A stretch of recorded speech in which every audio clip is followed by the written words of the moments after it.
This is Innovating Leadership, Co-Creating Our Future. I'm your host, Maureen Metcalf, the founder and CEO of the Innovative Leadership Institute, where we help leaders be future ready. Helping us on that mission today is returning guest Neil Sahota. Neil is an IBM Master Inventor, United Nations AI Advisor, and professor at UC Irvine. This multi-part series will take you through the 5 reasons organizations fail at AI and recommendations to ensure you're not one of those failures. So Neil, welcome. Hey, Maureen, great to be back. Great to have you back. This idea of reasons for failure is kind of intriguing. You've identified 5 fatal mistakes enterprises make when implementing AI. Can you briefly outline those mistakes and explain why 4 of them are people-centric? Yeah, sure. It's an interesting thing in that I see a lot of companies today that are like, hey, we try to do something with AI, doing the common use cases in our industry, and we failed spectacularly. Yet our competitors who are not as smart as us got it done. And so they're really wondering, why is that happening? And it's more a people challenge and requires more leadership. And so let me share the 5. And as the listeners are tuning in, see which one you can guess is not a people one. But the number one most common failure point is they treat AI as software, and it's not really software. It's a high energy intern. So number 2, they're just looking at tools. Every day, there's about 12 new AI tools that get released. Some are hype, some are legit, but they're trying to figure out what are the right tool or a couple of tools to try and use. Again, it doesn't quite work that way. Number 3 is more around actually expectations, what people believe AI can or cannot do. Number 4, relying on the smart technologists to tell you the pain points of the business and tell you where to use AI. And number 5, and this is the one I think a lot of people will be surprised by, is only looking at automation rather than also thinking about innovation. So rather than just taking what you already have and automating everything, including the flaws, looking for a better way of doing the work. And the last one has been an issue for decades. There was an article when I first started working about don't pave the cow paths. For sure, Maureen, right? For better or worse, we tend to wire organizations to look for continuous improvement. And I'm not saying there's anything wrong with that, but you cannot continually improve a candle and somehow achieve the light bulb. So if we have new tools, new capabilities, all these things, we should be looking for better ways of just doing our work. I do see how that's a people issue. Getting humans to reconceptualize what we do and how we do it can be tough. We're basically taking the approach that we're trying to fix something that's not necessarily broken, right? And for a lot of people, it's like, why would you waste resources and time trying to do that? You could actually create a lot more value that way. We don't use leeches to treat ourselves for health issues anymore, right? My doctor does not. I'm not sure about others.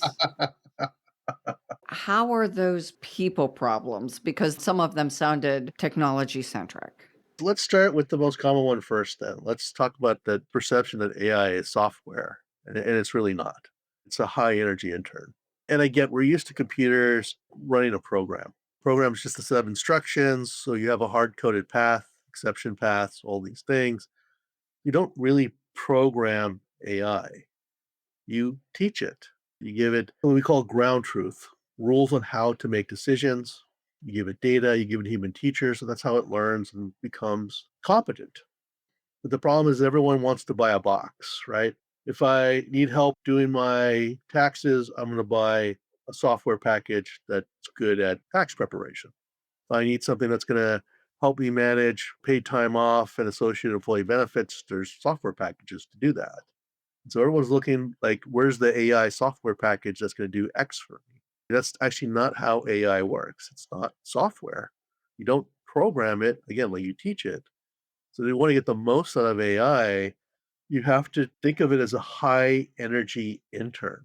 AI is ready to do whatever tasks you give it, no matter how boring, tedious, administrative, grunt work, and do it without complaint and do it 24/7. But like any human intern, you have to teach it how to do it first. So you got to teach it your business on your data, your processes, all these things, because we all operate a little differently. So you're not really running a program for the AI, you're telling it how to do something for your company. I'm curious. I did a presentation last night on AI and leadership, so the book we wrote, and one of the questions was intern means they don't yet know everything. They still need to learn. How do you make sure they get it right? That's why I use the word intern. It's not going to be perfect. But for the AI and these hallucinations, we have to understand is that it doesn't know what it doesn't know. And we create something, it doesn't actually understand the content and the context of it. And so there are things that we actually take for granted. We've probably all heard the story. It still happens today, surprisingly.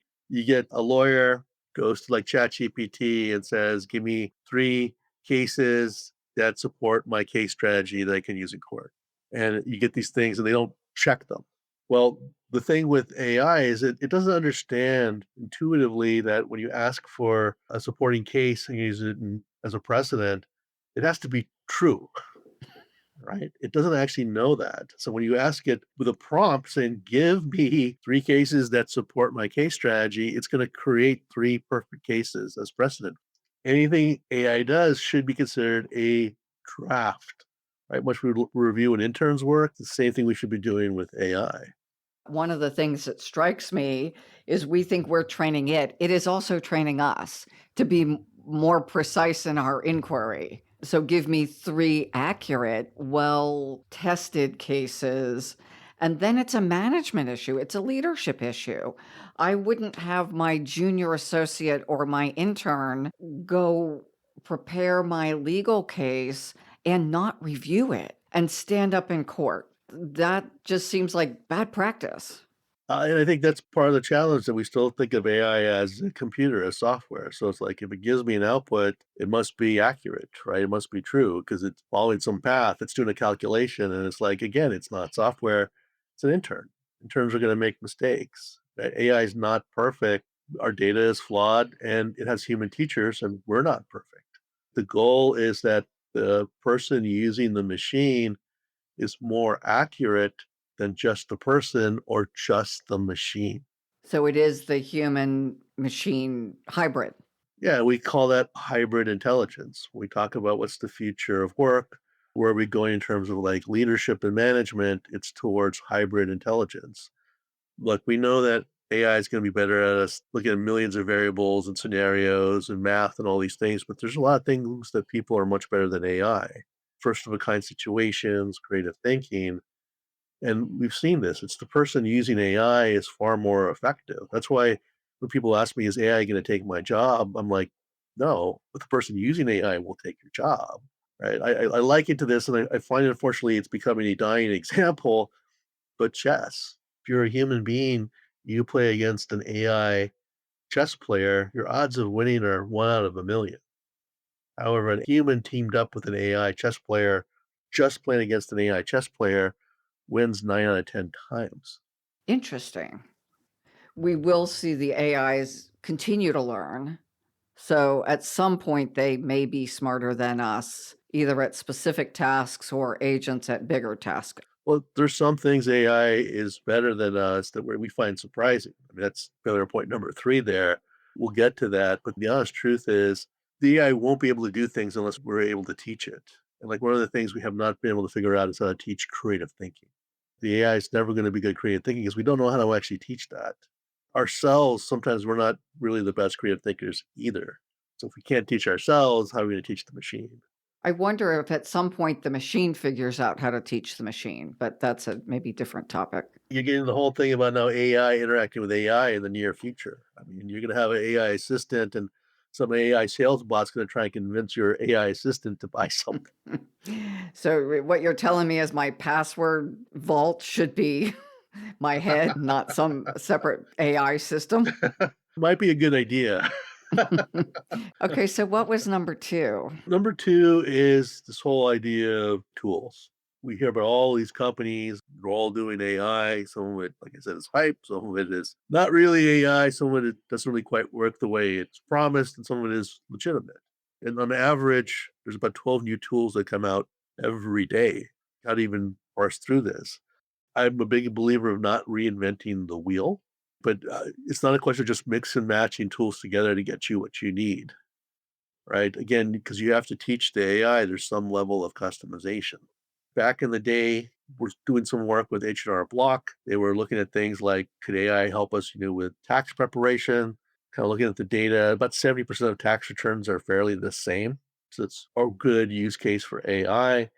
You can teach it about the tax code, have it read all these things, right? But it's not like, okay, I just pluck this tool over here and I pluck this tool over here and I have what I need. We use several different APIs and tools, but you still have to spend time teaching it what do some of these concepts mean, give it the various tax codes, doing that instruction, teaching it the way H&R Block prepares taxes and how they communicate with the clients. So all those things had to be factored in. They built it and it works for the most part pretty well. When the AI prepares the tax return, I mean, it will ask for stuff that might be missing. It'll prepare it, but then a human accountant actually reviews the work, make sure everything looks okay. And because that human review, we actually noticed something early on that made our heads spin a bit, and that the AI tax returns, the tax refund was about $236 higher. And it was like, why is that happening? Is it making a mistake somewhere? So we're looking through it, and we noticed it's going like, well, this person qualifies for this $25 tax credit over here, and because the municipality has this $50 tax rebate. They were all legitimate deductions, right? It's just they're so kind of minute and stuff. The typical human account didn't realize that. Have you ever tried to read the tax code?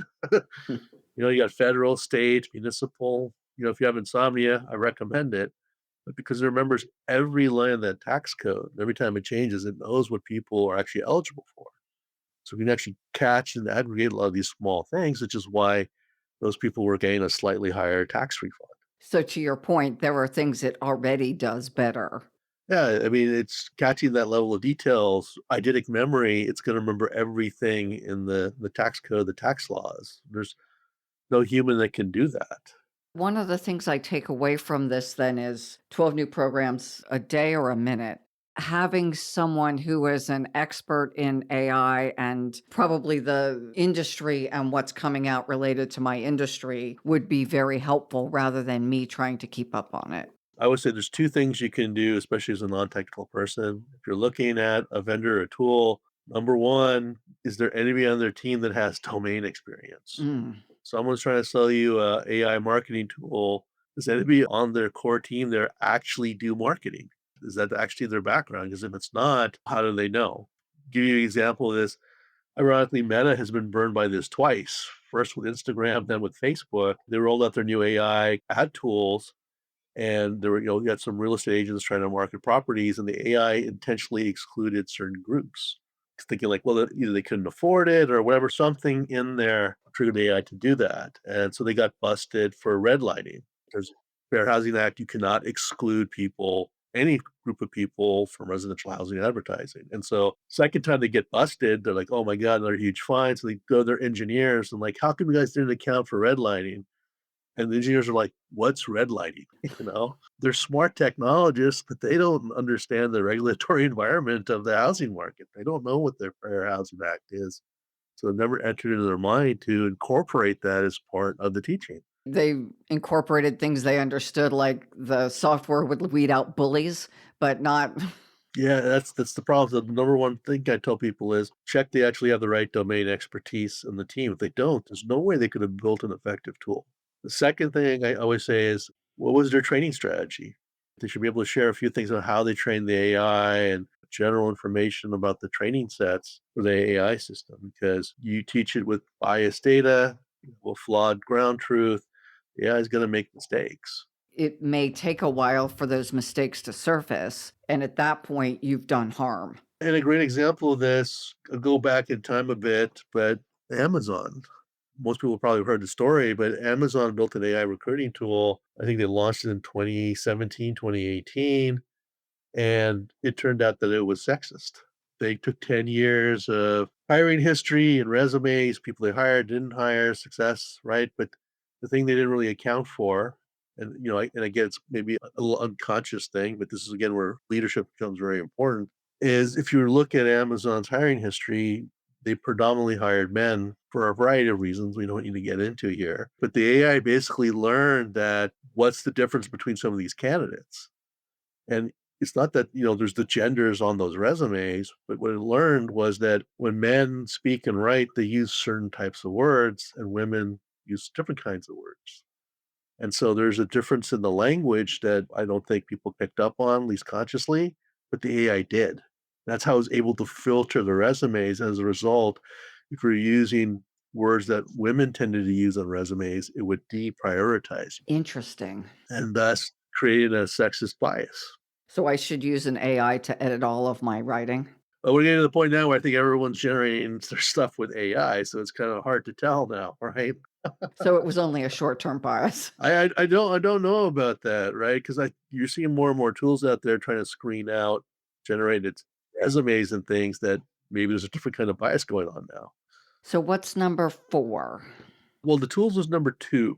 Okay. So number 3 is actually around what we think AI can or cannot do. We've come in with this attitude that, we're used to getting to the second generation of computers, do something faster, cheaper, less errors, software programs. There's some things computers can't do, like AI cannot understand emotions, right? And we've actually shown and benchmarked that AI actually can understand emotions. It doesn't feel them, but we've been able to teach them what these emotions mean for people and the science. And what we've actually found is that AI is far better at detecting the emotional state of a person than another human being is. The AI has a laser-like focus on you. It's not thinking about what to say back. It's not wondering what the kids are up to or what was that sound over there, right? And while the best human can look at maybe 5 to 7 points in terms of body language in real time, AI is looking at hundreds of thousands of points. It's looking at your word choice, the inflection of your voice. It's processing a lot more data to figure out your emotional state. So as you start switching, maybe you start becoming angry, it's already picked up on that and changing how it interacts with you. I attended the International Leadership Association conference last year, and I walked in with the bias that computers can't manage humans. And what it said is for basic interactions, that it is actually better at interacting with humans. And it doesn't forget. If you tell it to go say hello in the morning, it says hello to everybody. It's not tired. It hasn't missed its first cup of coffee. It can read you consistently and shows up. Yeah, I mean, that's the beauty of AI. It's not gonna get tired, but again, you have to teach it to do these things. The funny thing, though, is that if you've taught it some of these things we call, like, psychographics and neurolinguistics, it'll learn the specific patterns of people. So it'll learn, like, this when I greet this person in the morning, they like a high energetic hi, or this person likes, when you crack a joke as part of the good morning, and so it'll actually custom to create a deeper level of engagement with each of those people. Depending on the sensitivity of the human manager, that isn't necessarily a given. Yeah, have tough days or we're in a hurry, get that, right? The flip side here is also more fascinating in that I always say, like, well, aren't people kind of a little coy or they're a little skeptical or, maybe they're uncomfortable talking with an AI. And what we've actually found is no, that people are actually far more comfortable talking to the AI than another human being. They'll actually tell the AI things they would not tell like their boss, their doctor, their lawyer, because they feel like they're not being judged. There's an HBR article, How People Are Really Using Gen AI in 2025. And one of the top uses is therapy and companionship. Ironically, probably more empathetic from the AI boss. I hate to say it that way. Yeah. Well, look, the Los Angeles PD is trying to use AI chatbots to do minor police reports, like your bicycle stolen. They're doing this because it frees up officer time for more serious offenses. But what they've also found is that when people are filing a police report, they're a little more honest with the information that they're sharing.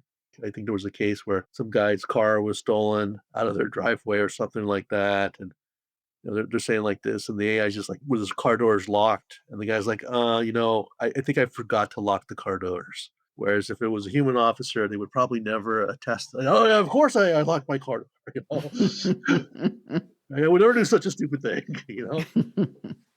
Really interesting use cases then. The companionship is an interesting one because there's a lot of work that's been done in that space. I mean, before COVID, loneliness was the biggest illness in the world. I think about 40% of people suffered from moderate to severe loneliness. The question became is, someone that is that lonely, how do you create a safe space for them where they can at least feel connected? So not substitute out human relationships, but create an environment where they at least feel connected, that they feel like they can take some of those next steps to address the loneliness and maybe build those human relationships. We found that AI was a good fit.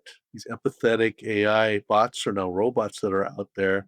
It was a lot easier for these people to establish that kind of communication, build some level of connection to something. Because again, they didn't feel like the AI is judging them or taking pity on them or any of those things. It's just like, it's literally just listening to me. It's acknowledging the things that I say. Which is something that most of us want. Whether or not we're lonely, we appreciate the empathy and the understanding. In the workplace, sometimes people just want to be heard, right? It's not necessarily that they want to push their own idea or some of these things, but they want to feel like that I'm being acknowledged and I feel like I'm actually contributing in some capacity. Was it brainstorming? It's 90% of the time, it's either the first or second idea that gets picked because people anchor to that. So you think about that, we don't really create that level of environment where people really feel like they're probably being heard. I'm thinking often we would like that at home too. Come home and have someone ask how your day was and sit and listen intently rather than thinking about making dinner, running out the door to get the kids, all the stuff that we do as we're saying, "Hi, honey, welcome home. Let's go." That's why we talk about AI companion. It's always there, right? If you ever watch the show Black Mirror, I think that episode White Christmas with John Hamm, they literally take your brain engrams and imprint that to create your AI assistant. So the AI knows you as well as you know yourself, right? So it can actually anticipate your needs and all these things. And so that's why it became the ultimate companion for you. Anticipate what you probably want for breakfast. You had a bad day at work and play your favorite song. That's kind of the holy grail for a lot of people. That means then you talk about empathetic AI. There you go. That's what a lot of people really want. What's the next of the 5 failures? Number 4 is trying to rely on the smart technologists to tell us what to do with AI. I'm probably going to freak some people out with this for a variety of reasons, but I'll ask you the question, Maureen. Would you let Elon Musk perform open heart surgery on Not with his chainsaw. you? How about Mark Zuckerberg? Would you let him manage your retirement portfolio? I'm sure Mark is brilliant at a lot of things, but not everything. That's what you typically hear from people is like, no, and why not? Is Musk doesn't know how to do open heart surgery. Zuckerberg doesn't know how to manage retirement portfolio. That's not their strengths, right? They haven't been trained in those things. Then why are you relying on your smart technologists to solve the problems of your doctors, your lawyers, your marketers, your financial analysts, customer service reps? They don't know that space. The technologists are good at creating the tools, right? They're going to keep building better hammers and saws for you, but the use, right, how you actually use these tools comes from domain experts. This ties back to your earlier comment about redlining and Amazon. See, that's the key thing that we tend to forget. We think it's a IT thing, so technologists will be able to tell us what to do, but it's like we're hiring an intern. We're hiring a high energy intern. We're not buying a software pack. This ties to our joint book talking about the 10 things leaders need to do. One is have domain expertise. 100%. You can't lead something you don't really fully understand. Yeah, the lawyer who asked the AI to go come up with 3 precedent winning cases needed to have legal experience. You wouldn't want me doing that. No offense to you, Maureen, but yeah, you you want the You right know, knowledge in play here, right? Because you're teaching the AI, and that's what we tend to forget. A lot of people treat AI as like an IT project. The technologists just don't know the on the ground problems of a lawyer or a marketer or these folks, or the regulatory environment, or the challenges working with users or patients or clients. That's why you look at like legal tech. There was a ton of money pumped into AI and legal, and 90% of it got wiped out because they were investing in technologists, not lawyers or paralegals. You look at the ones that were successful, a company called Legalmation, it was started by 3 lawyers, no technical knowledge, but they understood the space, right? They're like, one of the tedious things to do is read a complaint and generate the corresponding court document. It takes a few hours of an associate lawyer's time. Could AI do something like that? Right. And so they looked at the problem, they learned a little bit about how to use the tools. They said, this looks like it's feasible, then partner up with smart technologist people to actually help build and train the AI system. Very successful with it today, right? And know a lot of people ask, what about those associate lawyers that used to do that work? They didn't get fired. They're actually doing more important work now. Now they can actually do things like jury selection. They can do rainmaking, like business development. So they're doing things that add more value to the firm. But they only got to this point because, hey, we as lawyers understand the challenges here and the monotony of this type of work. Having been involved in ERP implementation, so enterprise software, typically enterprise-wide program, so we have the technologists, but we also had subject matter experts in every area. I need to understand order to cash, which means I need financial people engaged so that the machine diverts the money to the right place. So it sounds like the same principles or similar to implementing effective solutions, not software, would come into play. 100%, Maureen. That's the thing. Look, there's a lot of smart technologists out there, and some are probably in each of our organizations, but that doesn't mean they have the right answers for us. Well, one of the reasons I wanted to start the whole AI for Good initiative in the United Nations was, look, if you just leave it up to technologists and you only put a bunch of smart technologists in the room, they're going to think of things like a flying car. They're not going to think about, like, well, could we leverage some of these things to build solutions to help fight climate change or advance medicine? That's why we really need a community. That's why the best AI solutions come from domain experts, not technologists.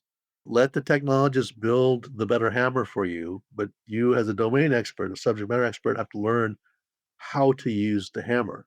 The technologists don't think of those things. All they know is they built to an outcome. I need a better hammer. It has to be lighter, right? Whatever they're going to do that. They're not thinking about like how people will use the hammer, which is a whole different set of issues because they're not thinking about other uses, misuses.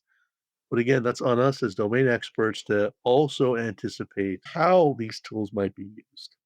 And the risks associated with each use or misuse. I always say, look, I could build a house with a hammer or I could tear one down. So then what's the last one? The last one is that we're stuck on automation over innovation. So when people or organizations think about where to use AI, all they're thinking about is doing something faster, cheaper, less errors. And I'm not saying there's anything wrong with that. You're only tapping into a handful of capabilities. So you're only unlocking 20, 30% of the value. And because we're so focused on continuous improvement, it's a leadership challenge. When we automate something, we're also automating all the drawbacks, all the flaws, all these things that exist with our current way of doing the work. So we're not taking a look at the opportunities like, well, I got some new tools. I still have my hammer and saw, but I got this widget thing over here. What could that do for me? We don't look at, is there a better way of actually doing the work now? That's where innovation really comes in. What's that better way of changing the process or the system to unlock more value? For better or worse, as many companies say that we want entrepreneurial thinking, often either seem risk averse, want to make the investment, or the most common thing I hear is like you're trying to fix something that's not really broken. The examples of this would then be Uber, Airbnb, Netflix, external companies who fix the not broken thing until there's a fix that renders the other solutions broken. Think about disruption, right? We throw that word around a lot. People tend to forget because it's probably normalized now that Walmart disrupted healthcare. So how does a big box retailer do that? They just learned that, look, we have the physical locations, where we tend to build in low density areas, more rural areas. We can bring some of these tools, AI or not, but, we can provide services like eye exams and basic physical, some of these other things. And why do they do that? It's like, well, while you're here waiting for your classes or something, you can buy other stuff. That's the motivation. But some of these things couldn't be replicated. I mean, Amazon, I think, had the idea first, but you can't really take an eye exam using telehealth. And so that's the thing. I mean, I remember back in the day, Airbnb, their original model was you get a bean bag and your host makes you breakfast in the morning. And they just wanted to build it up enough to show that enough people would use it to sell it to Marriott. And they actually got a chance to pitch Marriott after they had some traction. And Marriott said, You can't be a hotel chain without owning real estate, right? It's not possible. Well, guess who's the biggest hotel chain in the world today? Airbnb, and they don't own any real estate. A different way of doing the work. That illustrates then beautifully that for those of us who are not rethinking the work and disrupting, we are likely to be disrupted at some point. And you might get disrupted by either one of those startup companies, or you more likely get disrupted by somebody in a different industry. Right now, like one of the things that I'm seeing is marketers were one of the first to really embrace AI. For a marketer, the best way to try and sell somebody your product is to know them like a best friend. It was never really feasible. I can't know thousands, let alone millions of people like a best friend, but guess what? AI has enabled that. Thanks to psychology and neurolinguistics, behavioral, and all these things, just with 100 words, AI can know you as well as a best friend. It understands your hobbies, your opinions, your interests, even your political party, right? And just scrape that information off social media, your LinkedIn profile, or wherever it's publicly available. And so the marketers can actually know you as a best friend. The interesting thing is you look at some industries like the movie industry, the film industry, they still market $50 million for one of these movies, marketing budget, a couple of big things, and all they're doing is kind of like a one size fits all. They don't want to believe that they could target all these people like a best friend. And to put this in perspective, you look at the movie, I think Top Gun Maverick, he did about 600 million domestic box office. If you strip out people who went and saw the movie multiple times, it worked out to, I think they had 31 or 32 million unique people in the United States see the movie. But when you ask the question, how many people you think would have watched the movie, you start hearing numbers like it's probably about 85 or 90 million. So it's like you captured a little over a third. You could have actually done so much better, but people fixate on the 600 million and they don't really dig into the numbers. It's like you probably left another $600 million on the table. Think about that. Completely different perspective. So it's like there's a better way of doing marketing that they're now kind of scratching their heads and going like, how does that work? This is enabled in relatively small companies. Again, talked to a CEO group last night. One of the women said when she gets incoming inquiries, they do that scraping and they send back a customized response. That organization is not as big as the Top Gun folks. And that's what I found. The small to medium sized businesses are more open to the innovation conversation. It's not just a matter of survival, but also thriving these days because they're facing a lot of different pressures. So while the big companies automate and kind of eat into some of their traditional business, they need to find different channels to be more effective. The billable hour is getting killed off in the legal industry. And now even the big law firms are realizing that I have to bid on work, I have to bid fixed price. How do I even do some of these things? They're looking at AI tools for cost efficiencies now so they can provide a more market competitive price because no one's paying the billable hour. We did a project to create a vision playbook for a client. The client had two bids. I was already working with them, and we were able to produce it for about a third of the price using AI. So we still spent all of the time socializing the results, revising the thing, but the amount of time and the amount of cost they saved, well over half. Yes, my billable hours were fewer, and that allowed the client to get more value on that project and hopefully spend the rest of those billable hours on something else that was also value add. And that's what we really want, right? We want to give people more value add work, more complex, meaningful work. Again, it's a leadership thing in that we don't tend to frame it that way. We're going to introduce some of these tools, we're going to automate some of these things. You don't tell the value proposition to your employees. And so you built in natural resistance to any kind of change. What specific leadership qualities are essential to navigate the challenges of integrating AI successfully? Well, other than reading the book we put together that outlines all those items, for a leader, I think one critical step beyond reading the book is to understand that successful implementation of AI actually requires hands-on leadership. You can't treat it like an IT project. You can't treat it like this is a box or something we've done hundreds of times. This is very much a people change. 4 of the 5 points of failure are related to people. And so it's our job as good leaders, innovative leaders to drive that change, to champion it, show the value propositions, to address those people concerns and lead the charge. Otherwise, the honest truth is you're going to be like those other companies that keep on, all we did was fail. We failed again. Yet again, our competitors who are not as smart as we are did it with ease. Those companies, they tackle the leadership challenge when it comes to AI. Tackling the leadership challenge at the outset, not after we define the solutions, all that stuff, but leaders charter the project, sponsor the project, actively engage in the project all the way along. They're implementing a business solution, not a software program. Yep. Think of it as, again, AI is a high energy intern. You're hiring an army of interns. What are you going to do with them? Just imagine if they were human. How would you handle that similar approach with AI? Right? You're not just going to hand them, here's some requirements, right? Go build me some interns. Doesn't work that way. Neil, thank you so much for recording episode 1, talking about the 5 failure points of implementing AI. In the next segment, we're going to get into more organizational context. So culture, organizational dynamics, ethics, communication, change management, so that our listeners have a more robust perspective on implementation. How do listeners learn more about you, about AI for Good and what you're doing at the UN, and follow your really brilliant work? You can come to my website, just my name, neilsahota.com. I'm always sharing out some of the latest information and trends in the industry.